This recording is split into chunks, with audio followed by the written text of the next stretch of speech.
제목은 이스라엘 소망, 소제목은 두 증인. 두 증인이 누구냐? 구출자. 요즘 9.11 대원들을 구출자 이렇게 부르죠. 구출자 또는 구원자들 이렇게 나와 있습니다. 이 오바댜서에 보게 되면 거기 보면 구원자들입니다. 들이 시온산 위로 올라와서 에스의 산을 심판한다. 이 에스의 산은 이 적그리스도의 바벨론 체제를 얘기하는 겁니다.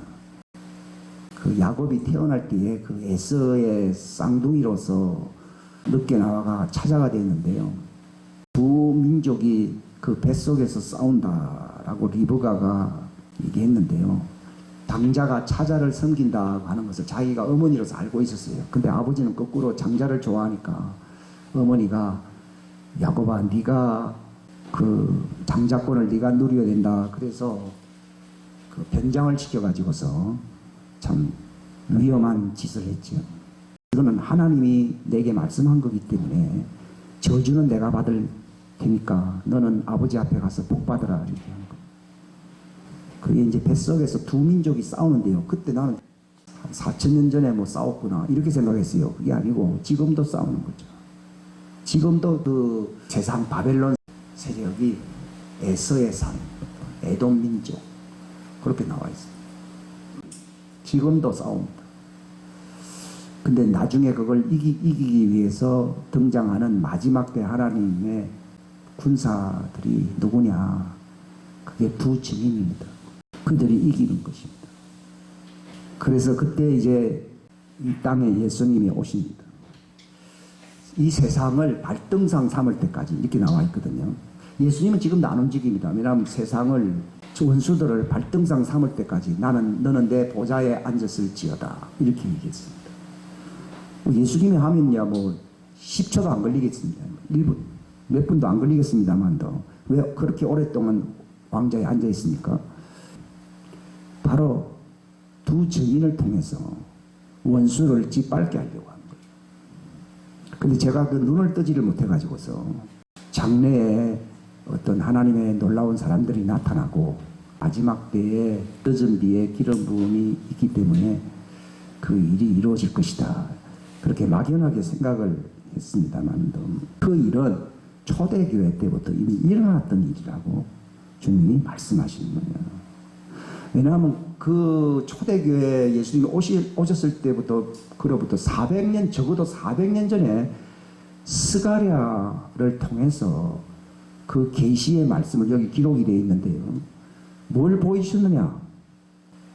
네가 뭘 보느냐 하니까 그 등잔대가 둘이 있는 것을 보나이다.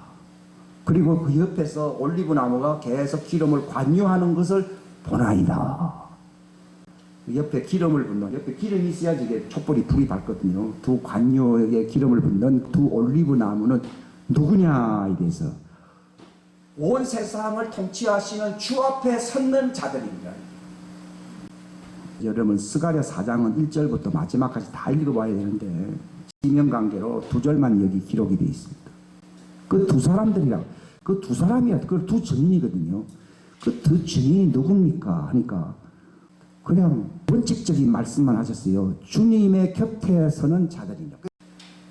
그게 무슨 말인가 하면 우리나라 말로 표현하면 우의정과 좌의정이라는 얘기입니다.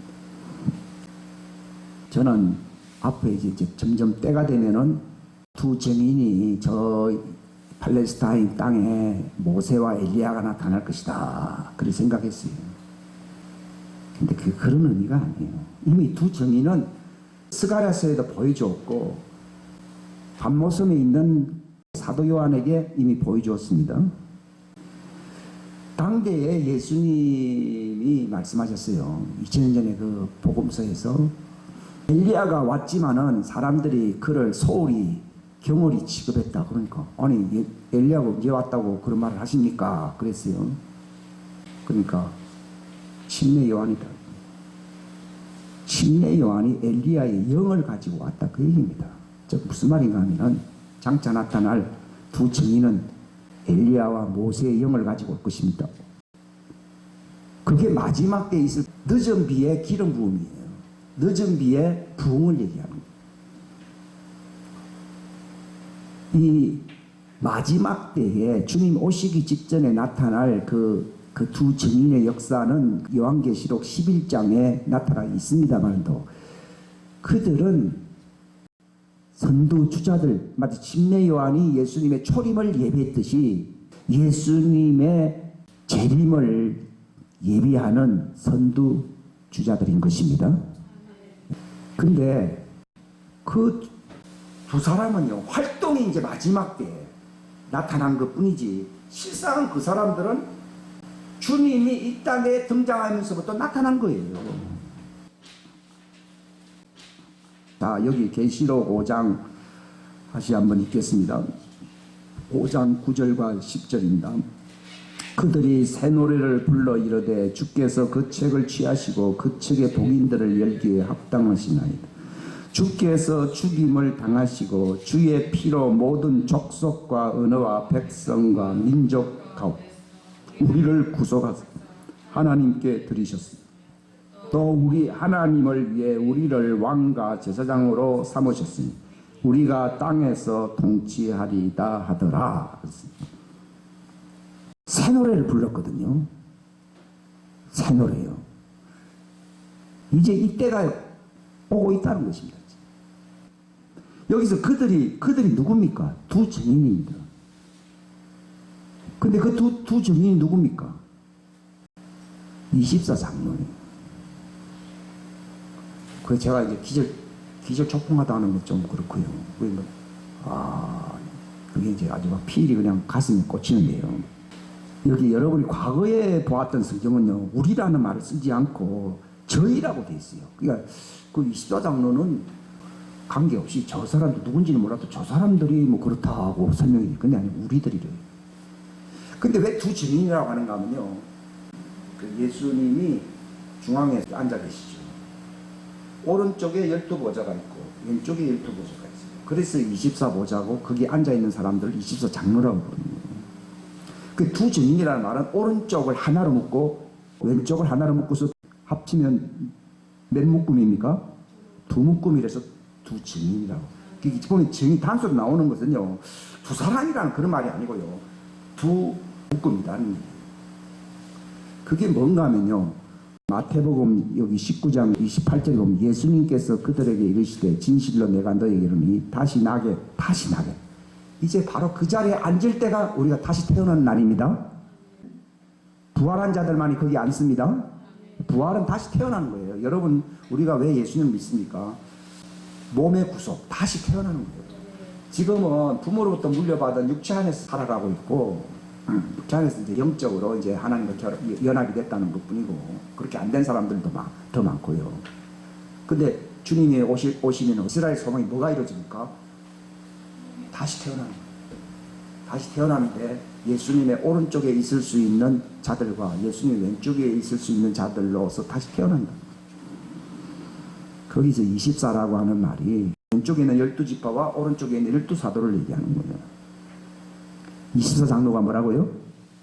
예수님 오른쪽에 있는 12사도와 왼쪽에 있는 12지파를 얘기합니다. 그래서 오른쪽은 항상 하나님의 권능의 오른쪽이라는 표현을 쓰거든요. 더 그들이 강력하다 그 말입니다. 더 권위가 있다 이 말입니다. 그래서 오른쪽에 있는 사람들은 왕들이라 부르고 왼쪽에 있는 사람들을 제사장들이라 부릅니다. 그래서 왕들과 제사장들, 이렇게 왕 같은 제사장 이렇게 번역하면 안 되거든요.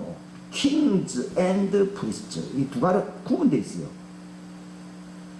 킹리 프리스트라는 말이 아니고 Kings and Priests 이렇게 있어요.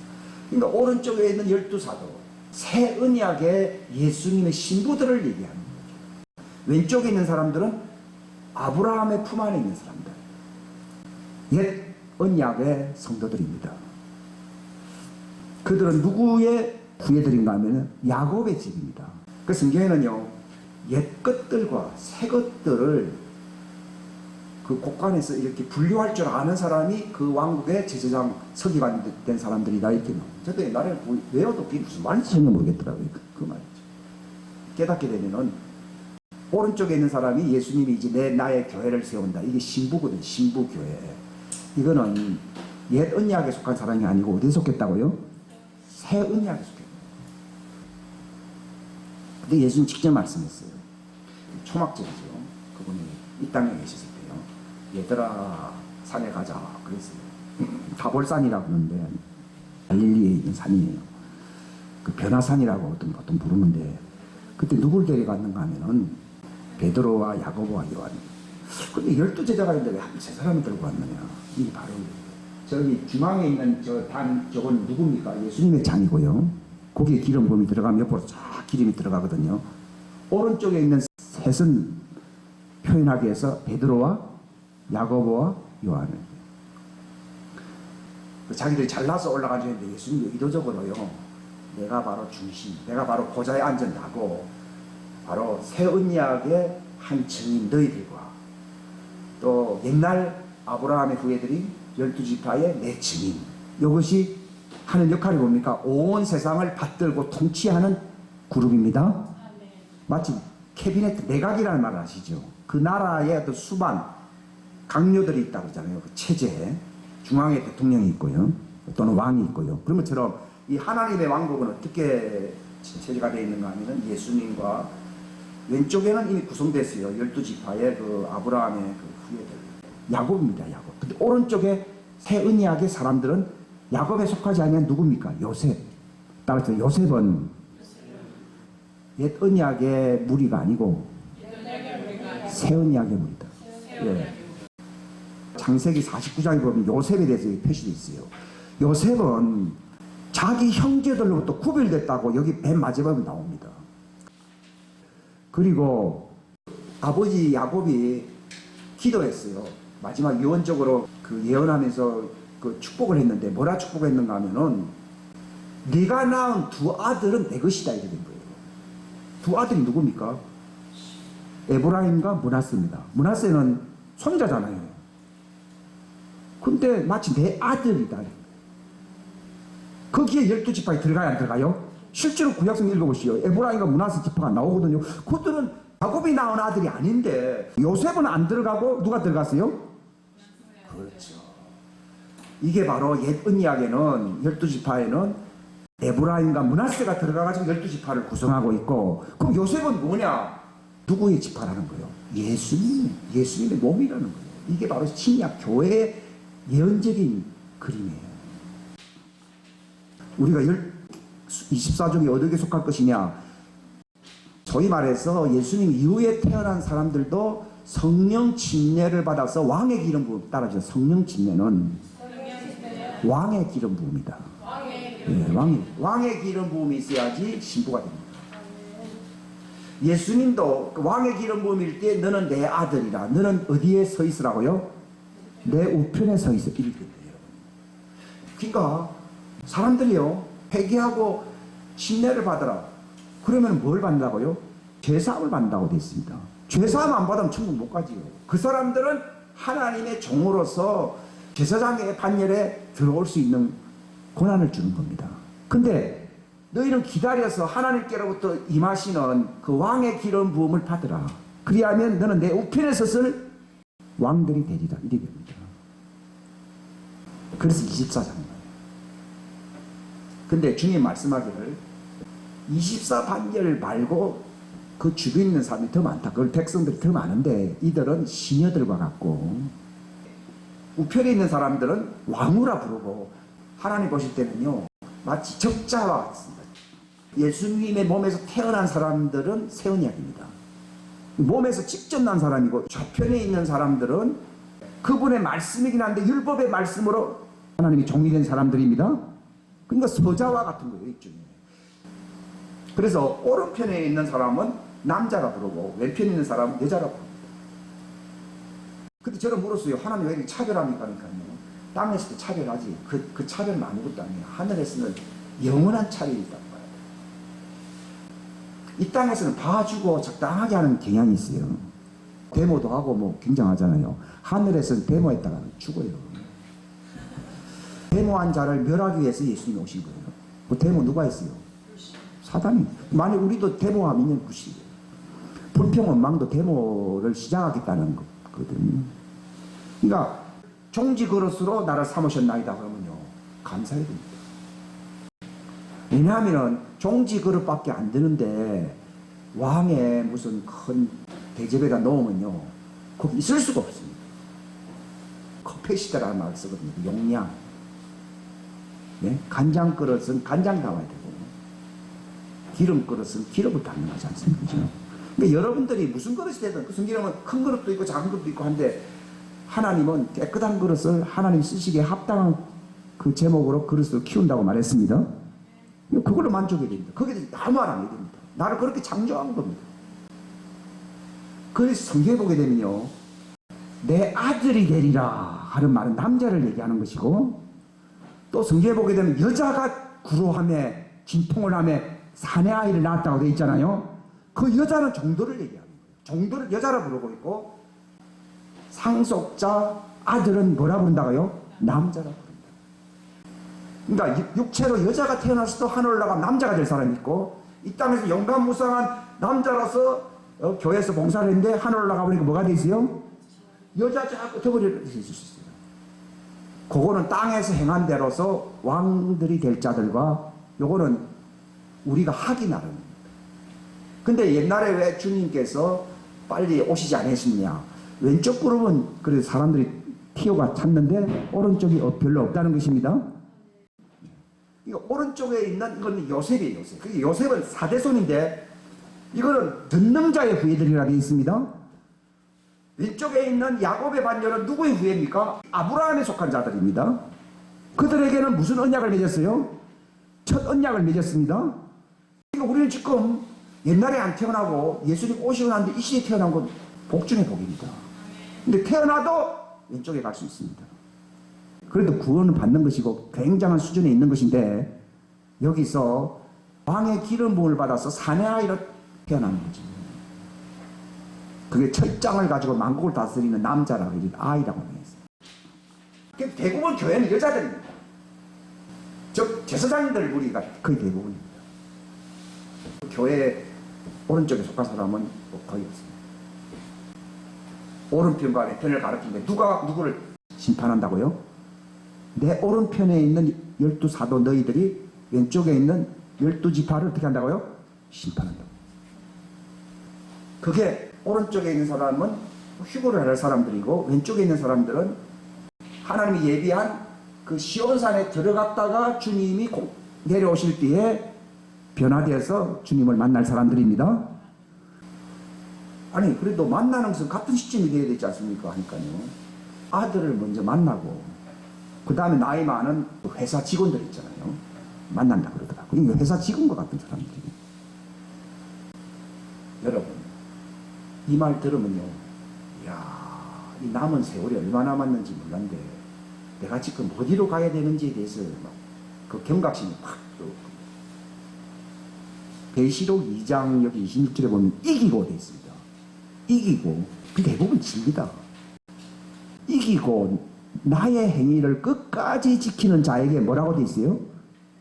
내가 민족들, 이 좌편에 있는 사람들을 다 얘기하는 겁니다. 민족들을 다스릴 수 있는 뭘 준다고요?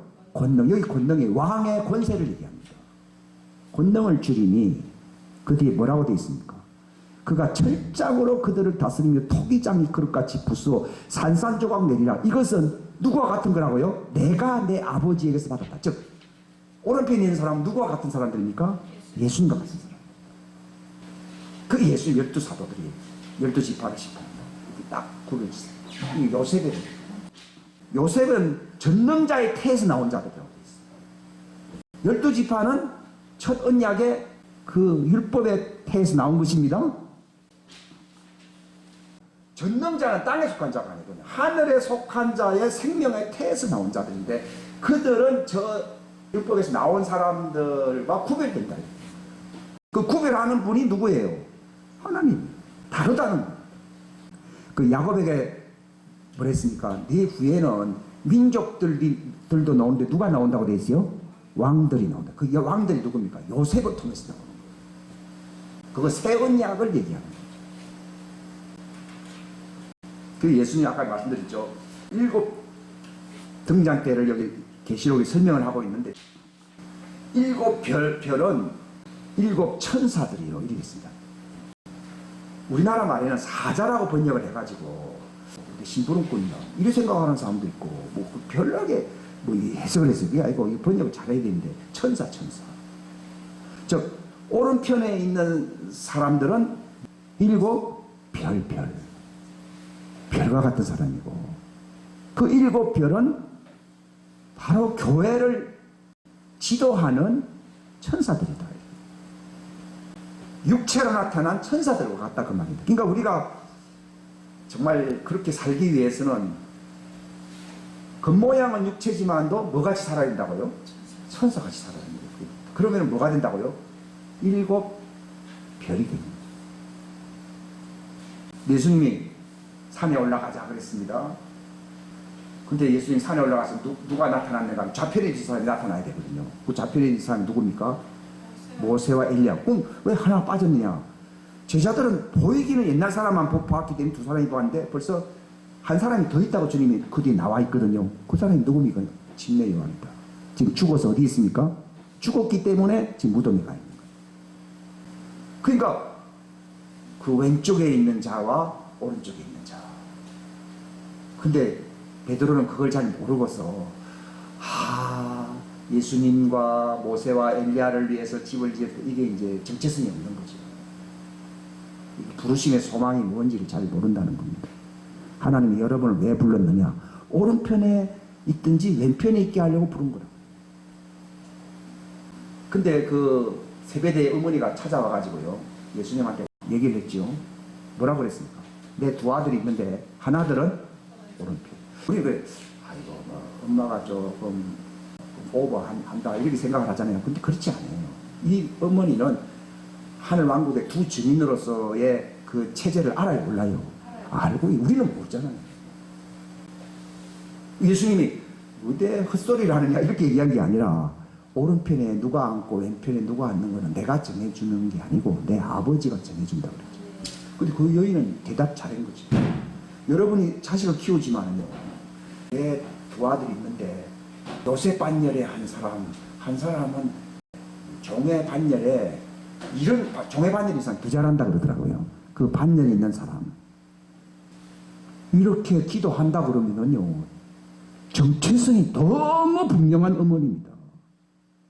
세베대의 어머니처럼요. 근데 우리는 세상 복락을 위해서 기도하잖아요. 그러니까 정체성이 없는 거죠.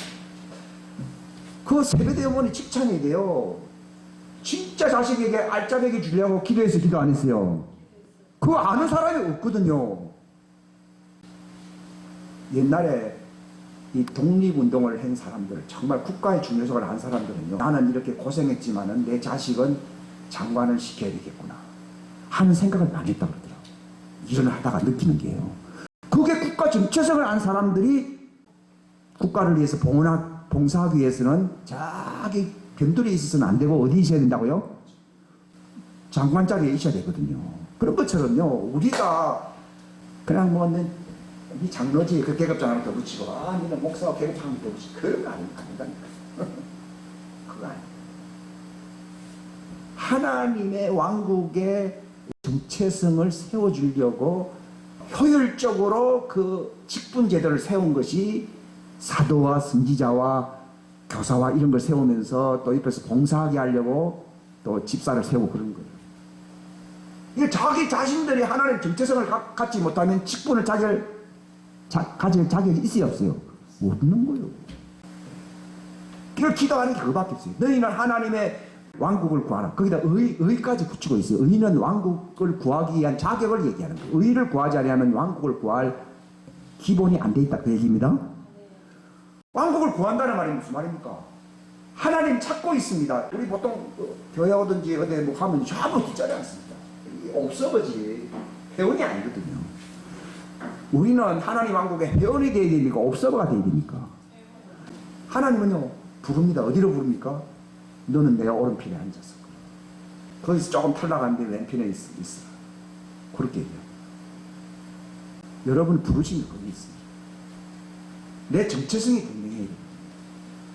그럼 이걸 하나님을 구하는 사람들은 하나님 그거 구해주려고 기도 간섭을 할 수밖에 없어요. 하나님이 원하는 건요, 네가 내 오른편에 있으면 우리는 생각할 때 내가 출세했구나 이런 게 아니고요, 오른편에 서 있으면 뭐합니까? 예수님이 하던 일을 하게 된다 그 얘기예요. 어디에 있는 꿈으로 살아야 됩니까?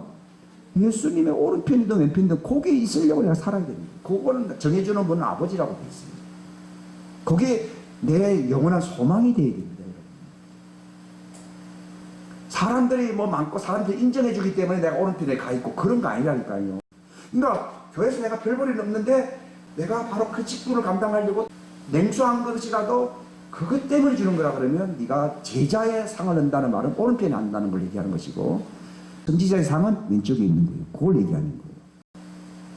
여러분 어떻게 살아왔습니까? 제가 2007년도에 그런 말은 있는데요, 하나님이 인도하신 거는요, 지금까지 벌써 이제 12년 지났지. 근데 너는 내 오른편에 있어. 거기서 실격이면 넌 잡혀 있어.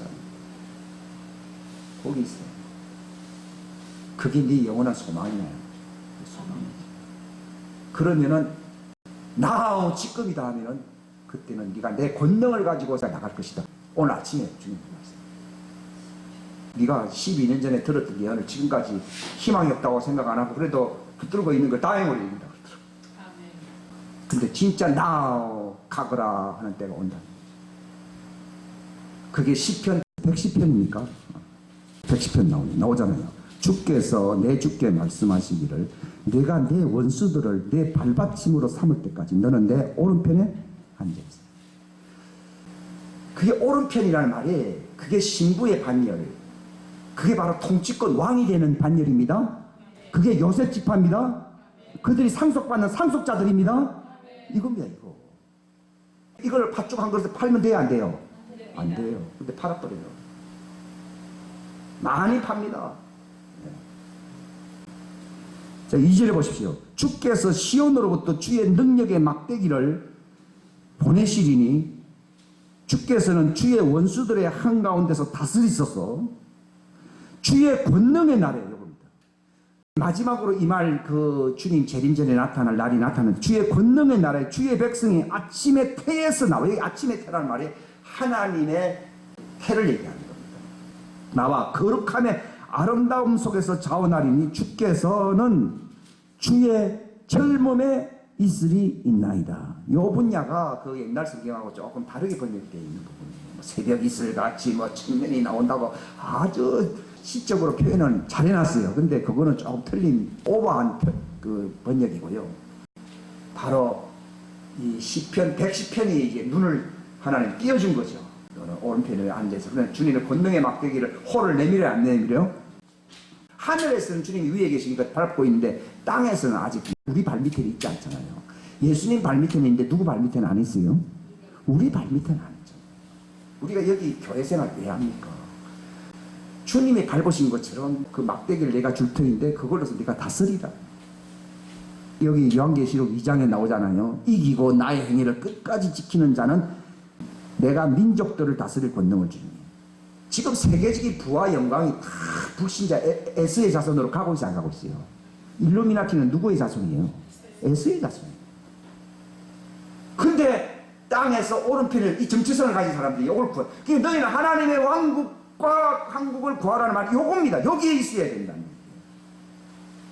거예요. 여기에 있으면은 내가 그리스도 옷 입은 신부로서 예수님과 함께 태어난 자입니다.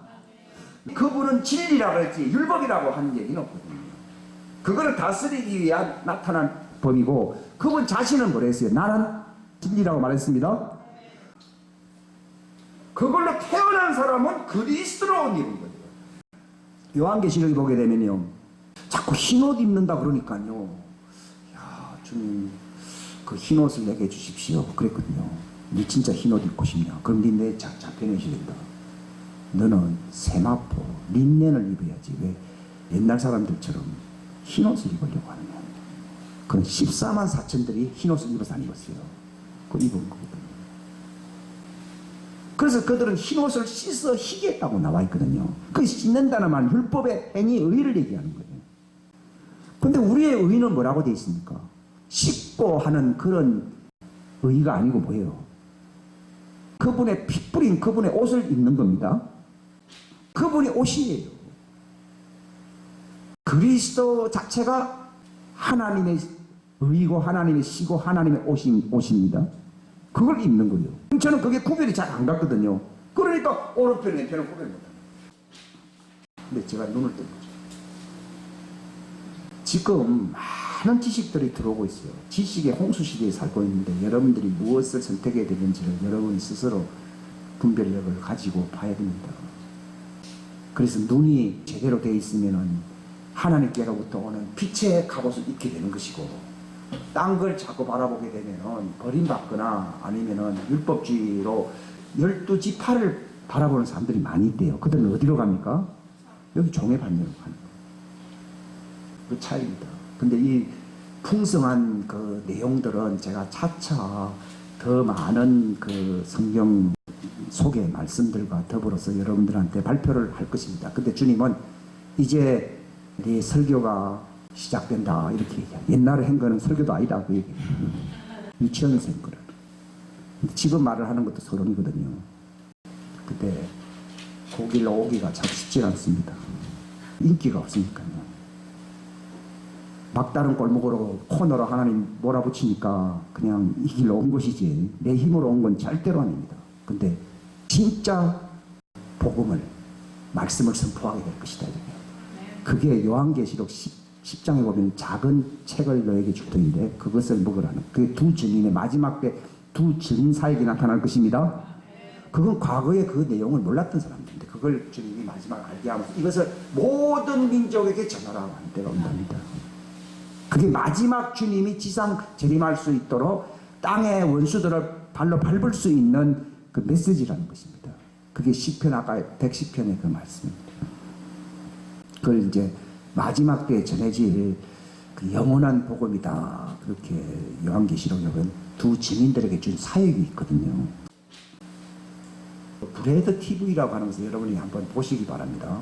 거기에 보시게 되면요, 그 유대인 랍비가 이 한국에 대해서 자꾸 그 기대를 한다고 하는 그 얘기를 들었어요. 그들 말은 코레아 부르거든, 코레아. 그 코레라는 말이 무슨 말인가 하면요, 부른다는 뜻입니다. 자기 조상들이 한국과 관련이 없다면 그런 단어를 쓸 수가 없다는 얘기예요. 이거는 뭐 영어도 아니고 무슨 언어도 아니고 요 코레라는 이 단어는 조상으로부터 우리가 물려받은 단어인데 이 단어는 히브리 사람들이 딱 들으면 그 얘기를 안다는 거예요. 이사야 지난번에 41장 46장에 내가 동방으로부터 한 민족을 부르겠다고 그랬거든요. 그때 그 부른다는 말이 코레라는 그게 코레아라. 근데 대한민국이 코레라고 그러는데 그 민족이다. 히브리어로 코레라는 말이 그게 바로 우리나라 코리아하고 관계가 있습니다. 그 동방의 한 민족을 부른다고 되어 있거든요. 그래서 한국에서 남겨진 하나님의 왕족들이 일어난다고 얘기를 합니다. 근데 이 새 언약 시대가 왜 놀라운 시대인가 하면요, 예수님의 새 언약은요, 신부 바로 오른편이에요. 놀라운 얘기예요. 이 창조주의 태복을 가진 자들이다. 하나님의 품이거든요. 예수님은 천사들처럼 만들어진 존재가 아니고 어떤 분이라고 되어 있어요? 아버지 품에 있는 사람. 마치 이브가 아담의 칼리토에서 나왔듯이 예수님은 아버지 품에서 나온 독생자라 이렇게 표현되어 있잖아요. 그러면 예수님 피로 세운 언약이라는 게 뭐냐? 그게 바로 너는 내 우편에 앉아 있거라. 그분의 품 안에 있는 그분의 몸 분신. 그러면 교회라고 하는 게 뭐예요? 교회는 그분의 기관이니 이렇게 얘기 안 합니다. 교회는 어떤 그 조상의 지판이 이렇게 얘기 안 합니다. 교회는 그분의 몸이니 그리스도의 몸이니 모든 걸 충만하게 하는 왕의 충만이다 이 얘기입니다. 와, 놀래 자빠지는 거죠. 그래서 바울이 내가 정신 나간 말을 한다고 그랬잖아요. 내가 혹 미쳤더라도 이해해달라고 그랬습니다. 내가 미치지 않고서 이 복음 전하겠냐고. 여러분 안 미쳤잖아요. 그죠? 안 미친 이유는 모르기 때문입니다. 그리고 조금 알아도 안 미친 이유는 왕의 기름 부음을 안 받았기 때문에. 두 가지입니다. 하나님은 그걸 진리를 알고 그걸 추구하는 자들에게 왕의 기름 부음을 부으신다는 거죠. 예수님도 여인에게서 태어났잖아요. 마리아에게서 태어났지 않습니까? 그럴 때는 종이었습니다. 그래서 갈라디아 4장에 보게 되면은 여자에게서 나게 하시고, 여자에게서 난 것은 율법 아래 있는 자들을 구속하시기 위하여 그도 율법 아래에서 태어난 것이고, 이래 나와 있습니다. 근데 율법에서 태어났을 때는 그럼 인자라고 불렀거든요. 근데 언제 하나님의 아들이 됐습니까? 성령으로 그분이 침례를 받을 때에 하늘에서 소리가 나기를 뭐라 했습니까? 이는 내 사랑하는 아들이요. 우리도 태어날 때는 율법 아래에서 회개하면서 예수님의 십자가를 통해서 하나님의 종이 되는 것입니다. 하나님의 백성이 됩니다. 대부분 그 수준입니다. 근데 거기 정체성이 딱 불러 있어요. 근데 하나님은 그 오른편에 갈 자들에게 그것을 알게 한다. 그것을 붙들라고 하는 것이 그 택함입니다. 그 하나님 집안에 들어가는 것은 부름인데, 특별히 택함이라고 하는 것은 그 택함 종류가 두 가지가 있긴 한데, 그분의 오른편에 있는 신부들을 선정했다고 하는 표현이 있거든요. 요한계시록 17장에도 있는데요. 요셉을 가리켜서 그 택함 받은 그 왕족이라고 해요. 그래서 그 베드로후서 전서 2장에 있지요. 너희는 특별한 민족이요. 그 이제 그런 표현을 쓰고 있습니다.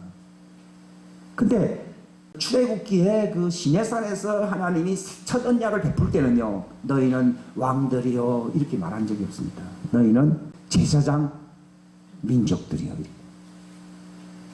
제사장 민족들입니다. 그게 뭡니까? 왼편에 있는 사람들. 근데 이 오른편에 있는 하나님의 장자권을 가진 요셉의 후예들이거든요. 이거는 창조주의 태에서 나온 사람들이에요. 놀라운 거죠. 그렇기 때문에 요셉은 야곱의 것입니까? 하나님의 것입니까? 하나님의 것입니다. 12지파는 누구의 후예들입니까? 야곱의 후예들인데 요셉은 누구의 후예라고요? 하나님의 창조주의 태에서 나온 자들이라고 했어요. 이것을 제가 구별하게 된 거죠.